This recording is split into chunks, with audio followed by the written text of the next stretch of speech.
کہ قیامت ابھی آئی نہیں، حساب و کتاب ہوا نہیں، تو حدیث میں یہ کیسے آتا ہے کہ فلاں کو جنت میں ڈال دیا اور فلاں کو جہنم میں؟ مثلا حدیث میں آتا ہے کہ ایک عورت نے بلی کو باندھ کر بھوکا رکھا تو اللہ نے اسے جہنم میں ڈال دیا، لیکن سوال یہ ہے کہ ابھی قیامت نہیں، حساب و کتاب ہوا نہیں، تو یہ بات کیسے ہوئی؟ یہ ایک سوال ہے۔ اب میں وضاحت کرتا ہوں۔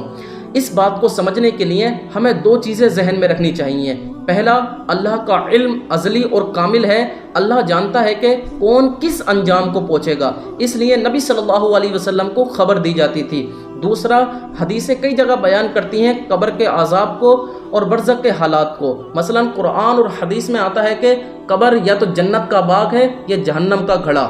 اس بات کو ہم دنیاوی طور پہ سمجھتے ہیں کہ ایک استاد کو معلوم ہے کہ میرا کون سا شاگرد امتحان میں فیل ہوگا، اگر وہ اسے جا کر کے بتا دیتا ہے تو یہ کیا غلط ہے؟ نہیں، وہ علم کی بات کر رہا ہے۔ لہذا حدیثیں سمجھتے وقت ہمیں اس بات پہ دھیان دینا چاہیے کہ قیامت کا حتمی حساب و کتاب ہوگا اور اللہ کا فیصلہ انصاف پر مبنی ہوگا۔ ہمیں اپنی نیکی پہ توجہ دینی چاہیے اور رحم دلی اختیار کرنی چاہیے، کیونکہ اللہ کی رحمت وسیع ہے۔